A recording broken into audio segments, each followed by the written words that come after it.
धनबाद के golf ground में 26 सितंबर को भाजपा परिवर्तन यात्रा जनसभा होना है, जिसकी तैयारी का जायजा लेने राज्यसभा सांसद दीपक प्रकाश धनबाद पहुंचे। केंद्रीय रक्षा मंत्री राजनाथ सिंह जनसभा को संबोधित करेंगे। कार्यक्रम की तैयारी को लेकर सर्किट हाउस में बैठक के बाद गोल्फ ग्राउंड कार्यस्थल तैयारी का जायजा लिए। साथ में सांसद जुल्लू महतो, विधायक राज सिन्हा, भाजपा प्रदेश कार्य समिति सदस्य रागनी सिंह, पूर्व मेयर चंद्रशेखर अग्रवाल सहित अन्य भाजपा कार्यकर्ता मौजूद रहे। धनबाद में होने वाले परिवर्तन यात्रा की तैयारी को लेकर धनबाद पहुंचे बीजेपी के राज्यसभा सांसद दीपक प्रकाश ने राज्य सरकार पर हमला करते हुए कहा कि झारखंड सरकार को परिवर्तन करने का संदेश रक्षा मंत्री देंगे। इस ऐतिहासिक कार्यक्रम में हजारों की संख्या में लोग शामिल होंगे। वहीं बीजेपी राज्यसभा सांसद ने झारखंड मुक्ति मोर्चा, राजद और कांग्रेस पर आरोप लगाते हुए कहा कि उनकी सरकार केवल मक्कारी कर रही है और युवाओं को धोखा दे रही है। उन्होंने राज्य में बढ़ते महिला अत्याचार और बांग्लादेशी घुसपैठ पर भी चिंता व्यक्त की। भाजपा परिवर्तन यात्रा के अंतर्गत पार्टी का लक्ष्य राज्य में सत्ता परिवर्तन करना और एनडीए गठबंधन की सरकार बनाना है, जो जनता की आकांक्षा है। अपने पिता के केंद्रीय कोयला मंत्री कार्यकाल के भी हिसाब कितना मांगने का काम करें।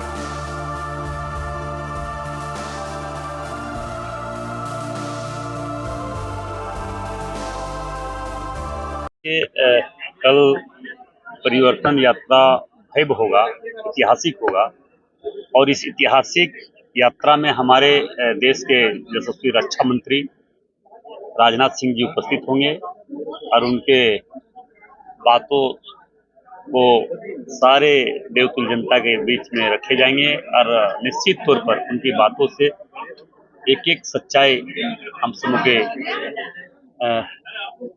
सामने दर्शाएंगे और उसी कल से ही परिवर्तन यात्रा का शुरुआत आपका मिर्सा तेतुलिया से लेकर धनबाद कल समापन होगा। तो सरकार के पास कुछ है ही नहीं बोलने का, तो कह रहा है वो तो परिणाम अब सामने है, चुनाव बहुत जल्द होने जा रहा है। तो देख ही लेना है कि झारखंड में झारखंड मुक्ति मोर्चा कांग्रेस की सरकार बनने के बाद जो दुर्दशा, जो स्थिति इस राज्य का हुआ है, वो इस क्षेत्र के, इस राज्य की जनता कभी भुला नहीं सकता है और कभी भी माफ नहीं किया जा सकता झारखंड मुक्ति मोर्चा कांग्रेस को। ये धनबाद ने हमेशा संदेश दिया है और फिर इस बार परिवर्तन यात्रा का जो इस राज्य में परिवर्तन का जो संकेत है, इस राज्य के लोगों के बेहतरी के लिए झारखंड का परिवर्तन का जो संदेश है वो धनबाद बहुत अच्छे से देगा। यहाँ से शंखनाद होगा परिवर्तन का। यह जो भ्रष्ट सरकार है, इस सरकार को उखाड़ फेंको।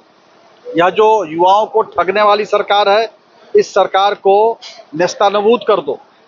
यह जो सरकार जो महिलाओं के साथ के चूल्हा के वादा करके 2000 रुपये चूल्हा भत्ता देने का वादा करके महिलाओं के चूल्हे से मजाक करने का जो सरकार ने काम किया है, इस सरकार को समूल नष्ट कर दो। यह संदेश कल के परिवर्तन सभा में अपने माननीय केंद्रीय रक्षा मंत्री जी के प्रमुख वहाँ की जनता करेगी।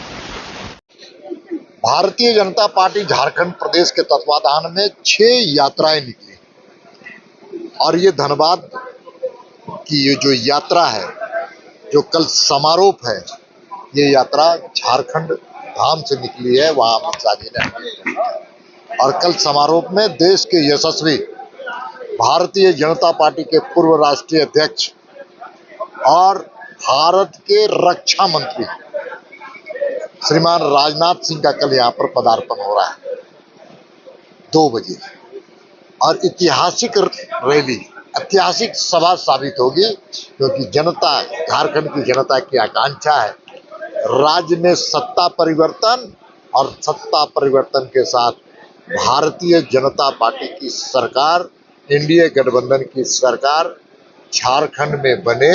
ये जनता की आकांक्षा है और डबल इंजन की सरकार बने आने वाले विधानसभा के चुनाव के बाद। इसलिए कल का कार्यक्रम में जो उत्साह है, जो हमारी यात्राएं चल रही है, जनता का जन समर्थन है। युवा, महिलाएं, किसान, मजदूर, सब लोग झारखंड में 3.5 करोड़ जनता इसको समर्थन दे रही है और कल ऐतिहासिक कार्यक्रम होगा। ऐतिहासिक कार्यक्रम हमारे प्रदेश अध्यक्ष सम्मानित बाबूलाल मरांडी जी भी कल रहने वाले।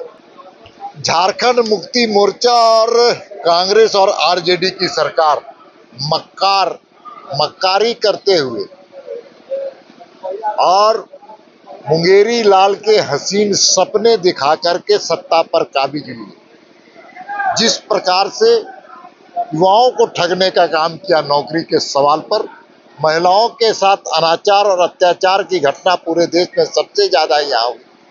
ये राज्य अब जंगल राज्य की ओर बढ़ रहा है और साथ साथ में विकास की शून्यता यहाँ पर है और तुष्टीकरण की राजनीति और बांग्लादेशी घुसपैठी यहाँ पर आकर के डेमोग्राफी चेंज करने का काम किया। संथाल परगना के कई प्रखंडों में हिंदू अल्पमत में आ गए, हिंदू अल्पमत में आ गए, आदिवासी अल्पमत में आ गई और इनके सरकार में जंगल और जमीन के साथ साथ यहाँ के झारखंड की जमीन को भी लुटवाने का काम यहाँ की सरकार ने किया है। बोल रहे हैं कि रॉयल्टी अगर आप दे देते तो इस बार 2000 कर देते हैं। इनके पिताजी शिबू सोरेन जी क्या कोयला मंत्री थे। कांग्रेस के लंबे शासन काल में इन्हीं की सरकार थी, कांग्रेसियों की, जिसको झारखंड मुक्ति मोर्चा ने समर्थन किया था। उस कालखंड का भी हिसाब किताब मांगे अपने पिताजी से।